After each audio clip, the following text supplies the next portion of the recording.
It's actually my last day. This is one of my last periods, so I am recording myself for my homework. That's what this is, just so you know. So today we are doing a book tasting. Has anyone ever done a book tasting before? You've done one? Yeah. In middle school? Yeah. Okay, so then that means that anyone who went to East Northport Middle School probably has done this before. I've had someone say they've done it at Pulaski, so you should be familiar. The idea is we've set upstairs to look like the Northport High School Library Cafe, a fancy French bistro, if you will, thinking about when you go to a really nice restaurant, sometimes you get a tasting menu and you try lots of little things. Another way that's maybe a little bit more relatable to you guys is if you go to Costco and you get the free samples, and then if you like it, you decide you want to buy it. Here we're giving you some free samples of books today, and if you like it, you can take the book out. This last period that we did, a lot of books went out, so hopefully we'll have success today as well. If you don't want to take out a book today, you hopefully will walk away with a list of books that you can hold on to and refer to if you ever need a book for your own personal reading, or if your teacher is requiring you to do independent reading and you don't know where to begin, you will have a start after today. So we have set the tables upstairs by 8 different genres.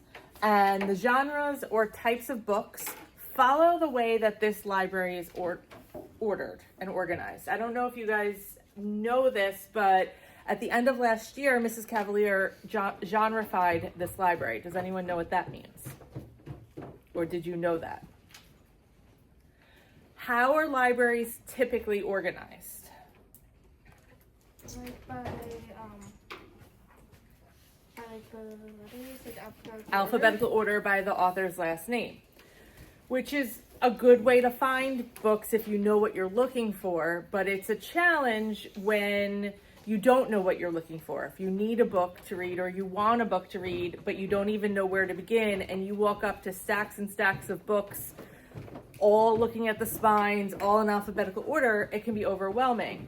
So there's been more of a movement, particularly in schools where you're still learning, to reorganize the fiction collections by types of books, so that if you know you love mysteries, you can go to the mystery section and everything that you're looking at there is going to be a mystery.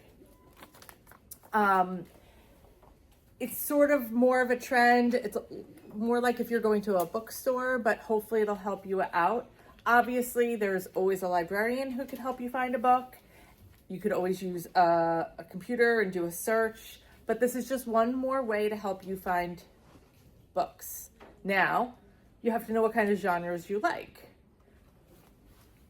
The ones that we have today are realistic fiction. That's going to be on this side of the room because it kind of follows the way the books are ordered in the library. Realistic fiction are your regular fiction stories. Made up stories about real people, real high schoolers doing real things. They're made up stories, but you can relate to them because they feel real. Historical fiction are, again, made up stories, but they're set in the past. Hold on one second. They are at least set 30 years ago or longer. So that means they're most likely taking place in the ye olden days of the 1900s. That's where you might find your World War II novels or that kind of thing. Did you have a question? No, I want to say that in like 4th grade we read a lot of like I Survived books and Yes. historical fiction. So, Yes. Like, because they also took place like 19 or like AD or. Yes. Yeah. Yes, they're like an I Survived book. If you're a big I Survived fan, historical fiction might be your place. Adventure are books that have action. There is often a quest. That's where we have the Rick Riordan books, the Percy Jacksons. Maybe it's someone, trying to climb a mountain or doing something where there's a lot of action and adventure. Romance is romance. Mystery, that's where you're going to get the suspense, There's a couple of horror books mixed in there.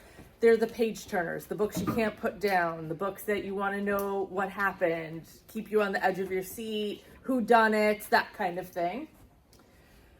Science fiction and dystopian.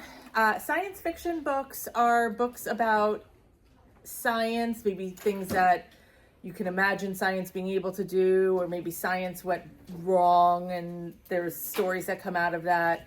And dystopian is more societally based, but similar idea, imagining different worlds, different societies, some good, some bad. Hunger Games falls into that category, if that helps you. Sports all center around sports in some way. That's a central part of the narrative. It's usually not the only part of the narrative, especially when you get to the high school level.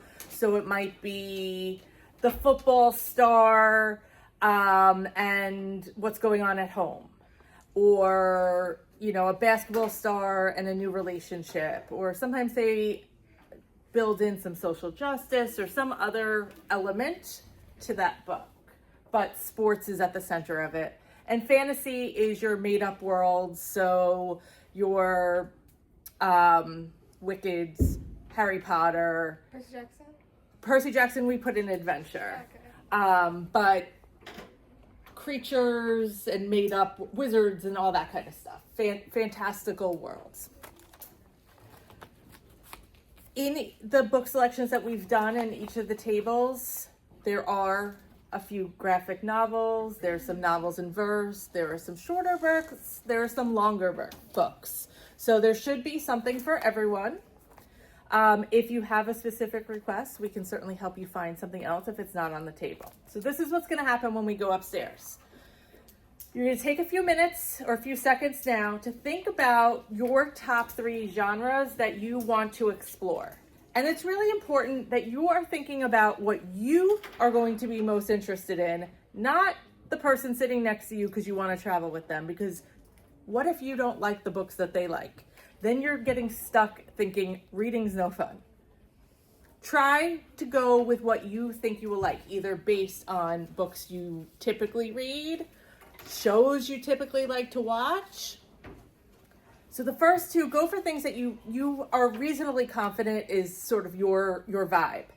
For the third one, we'd like you to challenge yourself, to explore something either you know nothing about, you've never tried, and you want to give it a try. So maybe you don't really know what sci-fi dystopian is and you want to explore that, or same with fantasy. Or it's something that you don't know that you're going to necessarily like.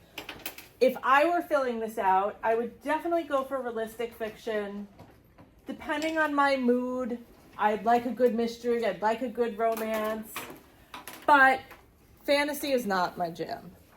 My kids love fantasy, so I might go there because I really want to try to like fantasy so that I could talk to them or I can recommend a book to them, but it's just not my thing. So think about how you want to challenge yourself today. When you go upstairs, you're going to see a menu at every seat. You're going to write your name on it. We are handing these in to Ms. Baudier. She is looking at them. She is grading them, so do good work. The other part of it is you're going to hopefully walk away with 1, 2, or hopefully 3 books that you would be willing to read. So at the first, you're going to go to 3 tables for 6 minutes each. The first table, you're going to work on your appetizer. The second table, you're going to work on your entree. And the third table, you're going to work on your dessert. And if you're good, there may actually be some dessert up there. At each table, you're going to sit down, and are you going to just pick the first book off the top of the stack and look at it? No. Look at all the books. Find one that piques your interest. In one of the earlier classes today, someone was looking at a book, and he's like, I hate this book. He says, well, then put it down and find one that you will like. Don't waste your time if you don't think it looks good. Find something that you do think looks good. You're going to write your book title, your author, circle an emoji on how you feel about the cover. Then you're going to read either the back, if it's a paperback, or the inside flap if it's a hardcover, and the first 3 pages of the book to get a taste for the story. And then you're going to write a simple sentence about what the book is about. And this is to remind you, so if you refer back to this someday, you can remember why you chose that book, what's it about, and is that the book you want to pick out now. Is it a book that you want to continue reading? Circle another emoji. And would you recommend this to a friend?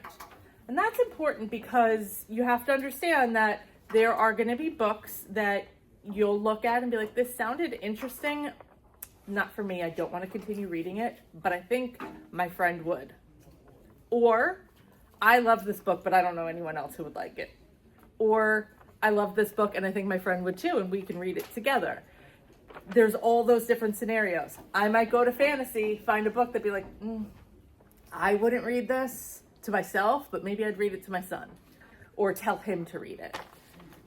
So again, you're going to do that 6 minutes at each table. You're going to walk away with 3 books. If it takes you less than 6 minutes to fill this out, what do you think you can do with the rest of your time? Read the other book. Read the other books? What else? No, that's not the right answer. Can you take a book out? You can go and check out a book. Any book up there you're welcome to check out. Or you can just continue reading. You don't have to stop at the 3 pages. Go 3 more pages. And then I'll let you know when it's time to switch. Does anyone have any questions? Yeah. Do you take this up with us? Or Yes. So you're going to take the little piece of paper and a pen or pencil up, and you could go find a spot. If the seats are overcrowded, move on to another table and you can get it in another rotation.